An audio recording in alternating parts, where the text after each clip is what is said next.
Rapunzel. Once upon a time there lived a man and his wife who much wished to have a child, but for a long time in vain. These people had a little window in the back part of their house, out of which one could see into a beautiful garden, which was full of fine flowers and vegetables, but it was surrounded by a high wall, and no one dared to go in, because it belonged to a witch who possessed great power, and who was feared by the whole world. One day the woman stood at this window looking into the garden, and there she saw a bed which was filled with the most beautiful radishes, and which seemed so fresh and green that she felt quite glad, and a great desire seized her to eat of these radishes. This wish returned daily, and as she knew that she could not partake of them, she fell ill, and looked very pale and miserable. This frightened her husband, who asked, "What ails you, my dear wife?" "Ah," she replied, "if I cannot get any of those radishes to eat out of the garden behind the house, I shall die." The husband, loving her very much, thought, "Rather than let my wife die, I must fetch her some radishes, cost what they may." So in the gloom of the evening he climbed the wall of the witch's garden, and snatching a handful of radishes in great haste, brought them to his wife, who made herself a salad with them, which she ate with relish. However, they were so nice and so well flavored that the next day after she felt the same desire for the third time, and could not get any rest, so that her husband was obliged to promise her some more. So in the evening he made himself ready and began clambering up the wall, but oh, how terribly frightened he was, for there he saw the old witch standing before him. "How dare you," she began, looking at him with a frightful scowl, "how dare you climb over into my garden to take away my radishes like a thief? Evil shall happen to you for this." "Ah," replied he, "let pardon be granted before justice.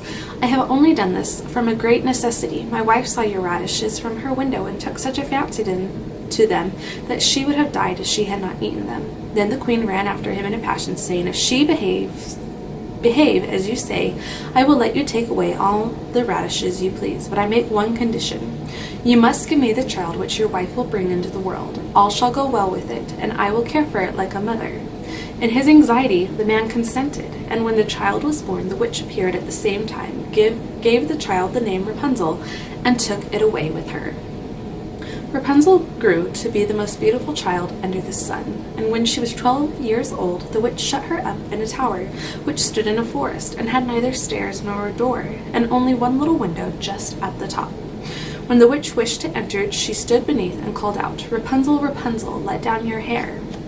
For Rapunzel had long and beautiful hair, as fine as spun gold, and as soon as she heard the witch's voice, she unbound her tresses, opened the window, and then the hair fell down 20 ells, and the witch mounted up by it. After a couple of years had passed away, it happened that the king's son was riding through the wood and came by the tower. There he heard a song so beautiful that he stood still and listened. It was Rapunzel, who, to pass the time of her loneliness away, was exercising her sweet voice. The king's son wished to ascend to her and looked for a door to the tower, but he could not find one, so he rode home. But the song had touched his heart so much that he went every day to the forest and listened to it, and as he thus stood one day behind a tree, he saw the witch come up and heard her call out, "Rapunzel, Rapunzel, let down your hair." Then Rapunzel let down her tresses, and the witch mounted up. "Is that the ladder on which one must climb? Then I will try my luck too," said the prince, and the following day, as he felt quite lonely, he went to the tower and said, "Rapunzel, Rapunzel, let down your hair." Then the tresses fell down, and he climbed up. Rapunzel was much frightened at first when a man came in, for she had never seen one before, but the king's son began to talk in a friendly way to her, and told her how his heart had been so moved by her singing that he had had no peace until he had seen her himself. So Rapunzel lost her terror, and when he asked her if she would have him for a husband, and she saw that he was young and handsome, she thought, "Anyone may have me rather than the old woman." So saying, "Yes," she put her hand within his. "I will willingly go with you, but I know not how I am to descend. When you come, bring with you a skein of silk each time, out of which I will weave a ladder, and when it is ready I will come down by it, and you must take me upon your horse." Then they agreed that they should never meet till the evening, as the witch came in the daytime, and the old woman remarked nothing about it, until one time Rapunzel began to say to her, "Tell me, mother, how it happens you find it more difficult to come up to me than the young king's son, who is with me in a moment." "Oh, you wicked child!" exclaimed the witch. "What do I hear?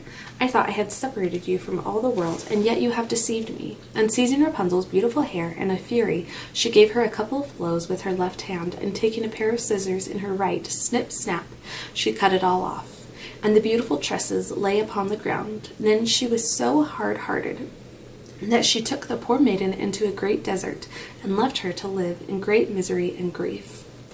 But the same day when the old witch had carried Rapunzel off, in the evening she made the tresses fast above to the window latch, and when the king's son came and called out, "Rapunzel, Rapunzel, let down your hair," she let them down. The prince mounted, but when he got to the top he found not his dear Rapunzel, but the witch, who looked at him with furious and wicked eyes. "Aha!" she exclaimed scornfully, "you would fetch your dear wife, but the beautiful bird sits no longer in her nest singing. The cat has taken her away, and will now scratch out your eyes. To you Rapunzel is lost. You will never see her again." The prince lost his senses with grief at these words, and sprang out of the window of the tower in his bewilderment. His life he escaped with, but the thorns into which he fell put out his eyes. So he wandered blind in the forest, eating nothing but roots and berries, and doing nothing but weeping and lamenting for the loss of his dear wife. He wandered about thus in great misery for some few years, and at last arrived at the desert, where Rapunzel, with the twins to which she had given birth, lived in great sorrow. Hearing a voice which he thought he knew, he went up to her, and as he approached, Rapunzel recognized him, and fell upon his neck and wept. 2 of her tears moistened his eyes, and they became clear again, so that he could see her as well as formerly.